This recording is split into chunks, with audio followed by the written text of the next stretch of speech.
Force and acceleration. Force and, कल इसके बारे में बहुत सारी चीजें बताए थे। फोर्स किसे कहते हैं याद होगा तो ध्यान से देखो। पुश एंड पुल और कॉल्ड खींचने और धक्का देने को बल कहते हैं। इन दोनों डिफिनेशन है। दूसरा, ये force is physical power by which a stationary object change into motion and moving object stops, है ना। भौतिक है ना, स्टॉप्स या moving object change into rest, इन्होंने फोर्स। समझ में आ गया। आप देखो इफेक्ट ऑफ फोर्स के बारे में बता दिए थे। इफेक्ट ऑफ फोर्स बता दिए थे ना कि force can change the speed of the object, है ना। फोर्स कैन आइदर इंक्रीज और डिक्रीज द स्पीड, बता दिए थे सर। अब देखो करेंगे, देखो balance and unbalance force. Balance and unbalance force, देखो बहुत सारा टाइप का फोर्स है, इसके बारे में कल बता दिए थे ना। पढ़ना नहीं है नाइन्थ में, पहले पढ़ना था। मस्कुलर फोर्स, ग्रेविटेशनल फोर्स, है ना। देखो करेंगे, देखो balance and unbalance force.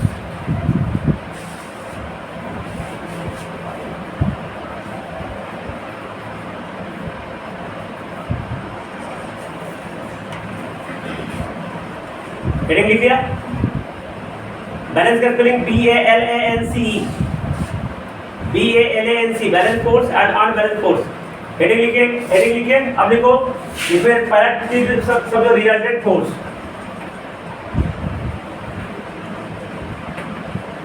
Resultant force, देखो रिजल्टेंट फोर्स पहले समझना, इसको पहले समझ लो तो लिखना।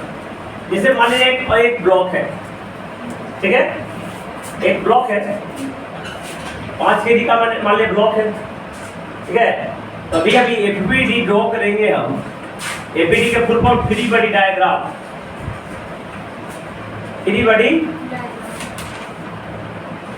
डायग्राम जब ड्रॉ करेंगे तो ये ब्लॉक में नीचे की ओर फोर्स लग रहा है, क्या हो जाएगा? Weight force. क्या हो गया? वेट लग रहा है, तो कितना होगा? mg। मतलब क्या होता है? अब जिस सरफेस पे है तो सरफेस इसको ऊपर की ओर एक बल लगा रही है, उसको बोलेंगे R, नॉर्मल रिएक्शन फोर्स, या कहीं कहीं N भी कहते हैं। R या तो N से रिप्रेजेंट कर सकते हैं, ठीक है। बुझे बेटा, यहाँ पे क्या है? N बराबर mg, दोनों बराबर है ना। दोनों क्या है? बराबर। तो जैसे दोनों बराबर है तो प्लस दिया जाके माइनस, तो N माइनस mg बराबर 0। क्या हो गया? 0। तो इस ऑब्जेक्ट पे लगने वाला रिजल्टेंट फोर्स का मान क्या है? 0। मैं टोटल बल लगने वाला बल का a single force which is equal to the all the forces acting on any object in the resultant force। नहीं समझ में आया? देखो इधर सिंगल फोर्स कौन है? 0। इसमें दो बल लग रहा है, एक हो रहा है mg लग रहा है और एक हो रहा है नॉर्मल एक्शन फोर्स लग रहा है। दो बल लग रहा है और दोनों बल के बराबर सिंगल फोर्स कौन है? 0। 0 एक ऐसा फोर्स है जो ये दोनों बल के क्या है? इक्वल है। तो ये 0 इस दोनों बल का रिजल्टेंट हो गया, ठीक है। अब देखो अलग है, एग्जांपल को समझ लो। एक ऑब्जेक्ट है ना, माने 5 kg का। अब इधर से हम इसको ढकेल रहे हैं 4 न्यूटन लगाकर। क्या लगा रहे हैं? 4 न्यूटन लगा रहे हैं, ठीक है। इधर से इसमें तो नॉर्मल लगेगा ही, इधर W बराबर mg लगेगा ही, है ना। तो कहेंगे हॉरिजॉन्टल में रिजल्टेंट फोर्स, ये तो वर्टिकल हुआ ना, इसको बोलेंगे F/, ऐसे होता ना। ये होता है x, ये होता है, तो F/, में क्या हो गया? N बराबर mg हो गया। लेकिन Fx में रिजल्टेंट क्या होगा? सिर्फ 4 न्यूटन हो जाएगा ना। क्या होगा? इधर कौन साइड में डायरेक्शन देना पड़ेगा, ठीक है। तो ये रिजल्टेंट हो गया, ठीक है। अब इसमें ढेर से बड़ी फोर्स और लग जाए, ये 5 kg का वस्तु है, इधर 4 न्यूटन ढकेल रहा है, 3 न्यूटन के एक और आदमी ढकेल रहा है इसको, है ना, ठीक है। और एक इनमें से इसके अपोजिट डायरेक्शन में ये लग रहा है और ये 2 न्यूटन का बल लगा रहा है, इधर से प्लेस कर रहा है। रिजल्टेंट फोर्स कितना हो जाएगा? ये दोनों सेम डायरेक्शन में, दोनों जुड़ जाएगा, 4 प्लस और घट जाएगा, तो 4 3 7 में तो क्या गया? 5 न्यूटन। इसका रिजल्टेंट कितना हो गया? मैंने 5 न्यूटन जो अकेला बल है, ये तीनों बल के बराबर है, तो दिक्कत। तो 5 न्यूटन इसका क्या हो गया? रिजल्टेंट फोर्स, परिणामी बल। कौन बल? परिणामी बल। तो दिक्कत, रिजल्टेंट फोर्स किसे कहेंगे? क्या सुना? ये सिंगल फोर्स, ये single which is equal to, क्या सुनो, कॉल खोल कर रखो, कॉल हटा लो उसमें से। A single force which is equal to all the forces acting on any object। किसे बोले? किसी ऑब्जेक्ट पे लगने वाला ढेर सारे बल के बराबर एक ऐसा बल जो सभी बलों के बराबर हो उसे क्या कहते हैं? Resultant force. नहीं समझ में? देखो ए सिंगल फोर्स रिजल्टेंट लिखे है तो उसके बाद balance and balance force heading में लिखो।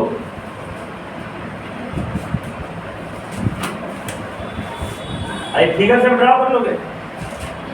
हाँ रिजल्टेंट स्पेलिंग लिख दे, ये लिखा है, ये स्पेलिंग लिखा है नहीं।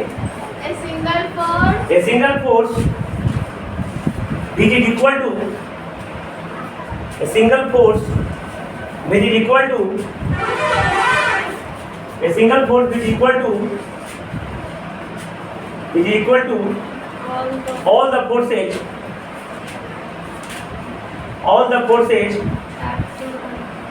acting on any object is called resultant force. Is called resultant force. Resultant force. ये फोटो ड्रा कर लो। पहला केस में लिखना यहाँ रिजल्टेंट फोर्स बराबर n बराबर है 0। रिजल्टेंट फोर्स क्या हो गया? 0। किधर? f बाई डायरेक्शन में। इधर देखो, इसको फोटो ड्रा कर लो। f बाई क्या होगा? n बराबर mg हो जाएगा, है ना? f x में कितना हो गया? 4 न्यूटन लग गया। इसमें रिजल्टेंट फोर्स 0, f बाई में रिजल्टेंट फोर्स 0 है, लेकिन f x में रिजल्टेंट फोर्स 0 4 न्यूटन है। ठीक है, इसमें देखो दो फोर्स लग रहा है, f रिजल्टेंट कितना होगा? f x, है ना? बाई में तो इसमें भी 0 हो जाएगा ना, है? f x कितना हो? 4 + 3 - 2, तो 5 न्यूटन इसका रिजल्टेंट फोर्स हो गया। तीनों फोटो ड्रा करो फटाफट।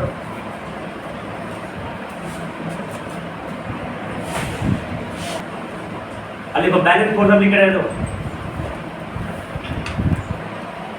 हिंदी में लिख रहा है संतुलित बल। देखो भेद रिजल्टेंट फोर्स लिख रहे हो, भेद resultant force resultant RESULTANT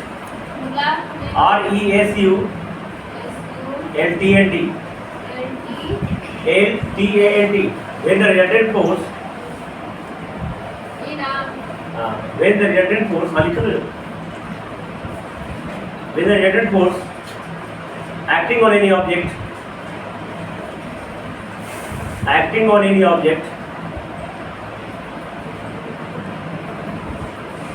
is equal to 0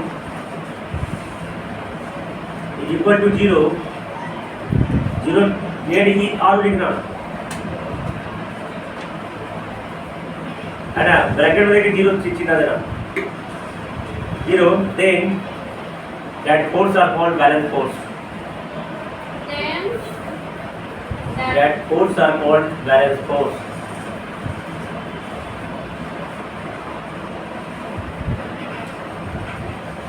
Another force लिख है तो unbalanced force, असंतुलित बल। When the resultant force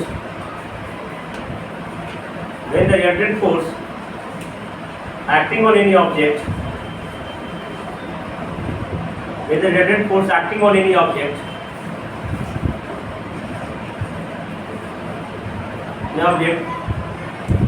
not equal to 0,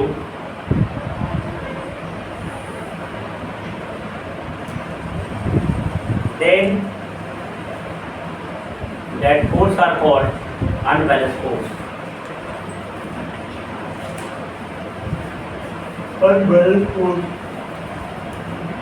Okay, start with low. The acceleration produced in any object. Start with low. The acceleration produced in any object.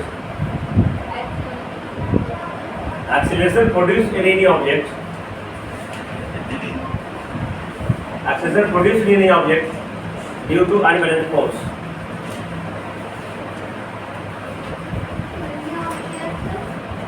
Due to unbalanced force. ये question है, homework रह जाएगा।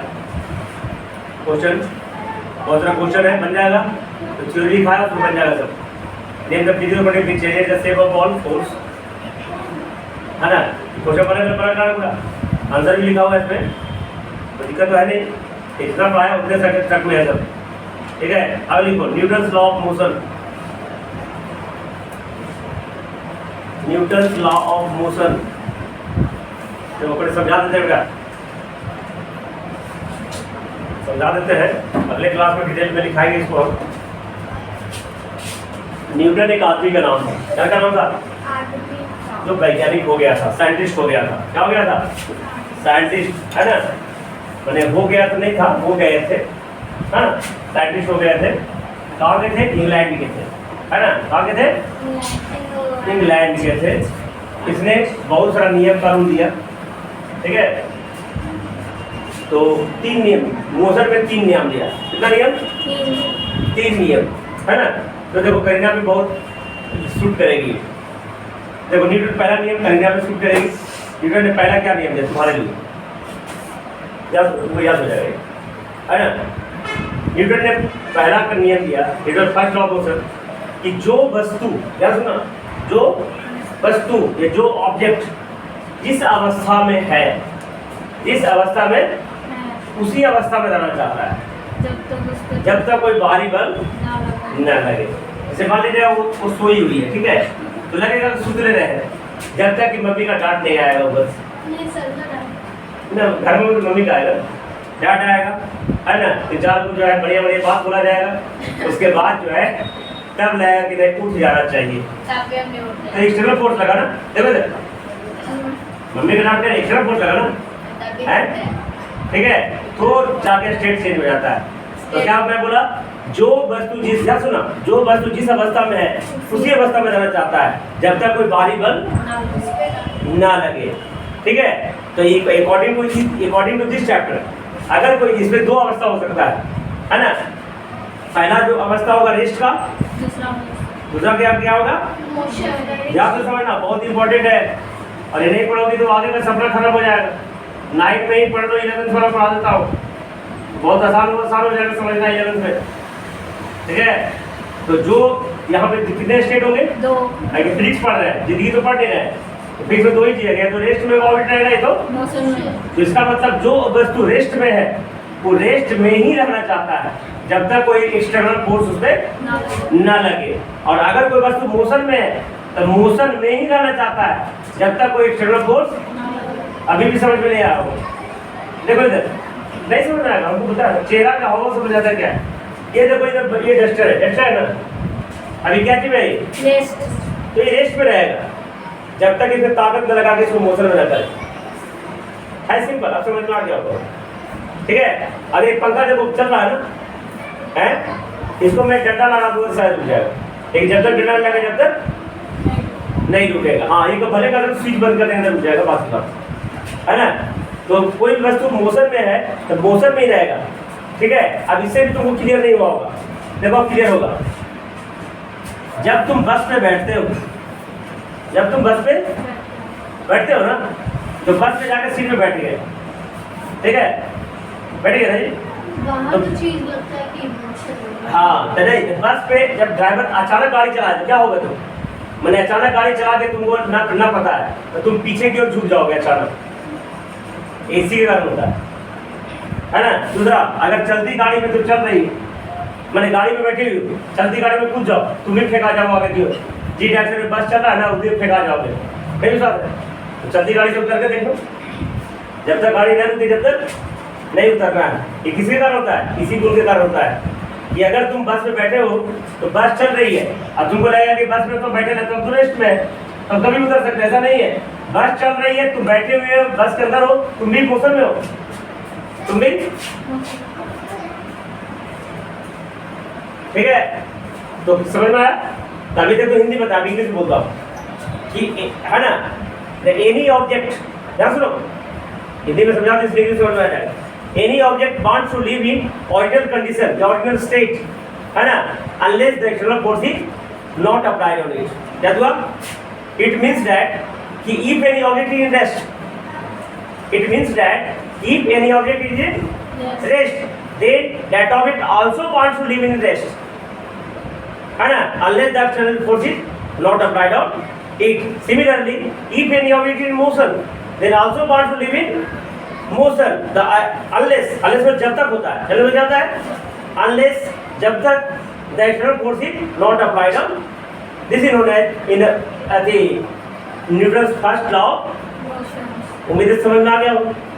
ऐसी first law of motion के बोलते हैं law of inertia बोलते हैं। क्या बोलते हैं? न्यूटन फर्स्ट लॉ को बोलते हैं लॉ ऑफ इनर्शिया। INERTIA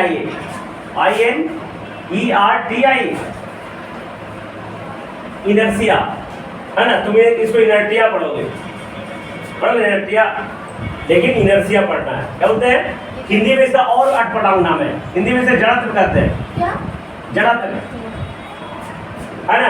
तो न्यूटन के पहला नियम से जड़त्व का परिभाषा मिलती है, किसका परिभाषा मिलती है? इनर्शिया का परिभाषा मिलती है। न्यूटन का सेकंड नियम से बल का परिभाषा मिलती है, और न्यूटन का तीसरा नियम से न्यूटन के बल के प्रभाव और बल के गुण का पता चलता है। समझा है? तो आगे बताएंगे। तो फर्स्ट समझ में आ गया होगा, है ना। तो दिक्कत आगे इनर्शिया के बारे में और बताएंगे। न्यूटन सेकंड लॉ क्या है कि time rate change of momentum, याद है ना, time rate of change of momentum, है ना, is called force, is called संवेग में परिवर्तन की दर को बल कहते हैं। ठीक है। तो दिक्कत इसका एक और तरह से बोल सकते हैं कि the acceleration produced in any object due to the unbalance force and the motion of the object is the direction of force. ये सेकंड लॉ है। और तीसरा लॉ तो हमेशा बोलते हैं every action is equal to opposite reaction. प्रत्येक क्रिया के बराबर एक विपरीत प्रतिक्रिया होती है। जैसे अगर हम दीवार पे मारते हैं तो दीवार भी हमको मारता है, है ना। जैसे तुम खुद विचार करो, तुम दीवार पे मारोगे, धीरे मारोगे, धीरे चोट लगेगा, तुम कस के मारोगे तो वो भी कस के मारेगा। हम अगर चलते हैं जमीन पर तो जमीन को हम पीछे की ओर ढकेलते हैं, पुश करते हैं, तो जमीन हमको आगे की ओर पुश करता है। ये सब न्यूटन थर्ड लॉ है, न्यूटन का तीसरा नियम है ना। जब हम नाव पे बैठे हुए बोट पर, तो बोट को पीछे की ओर ढकेलते हैं, पानी को, है ना, नाव को खेने वाला था ना, पीछे ढकेलते हैं, तब बोट हमारा आगे की ओर जाता है। तो दिक्कत प्रत्येक क्रिया के बराबर एक विपरीत प्रतिक्रिया होती है, न्यूटन थर्ड लॉ है। तो न्यूटन तीनों लॉ समझ में आ गया। चलिए Newton first law of motion, any object, मेरे फर्स्ट लॉ लिखोगे ना, है ना। Any object, Newton first law of motion, Newton first law of motion, any object, हाँ, any object wants to live in, any object wants to live in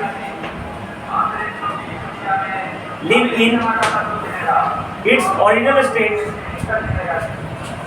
its original, any object wants to live in its original state unless the external force, the external का spelling EXTER, original a state unless the external force is not applied on it, not applied on it, comma, it means that if any object is in rest, if any object is in rest, object is in rest, then it also wants to live in rest, unless the external force not applied on it. Similarly, if any object is in motion,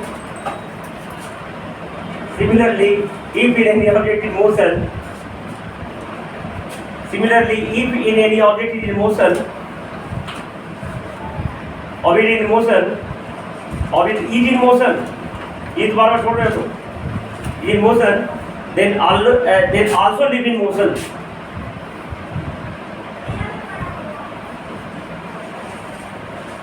बाकी वही लिख दो, unless the external force is not applied on it.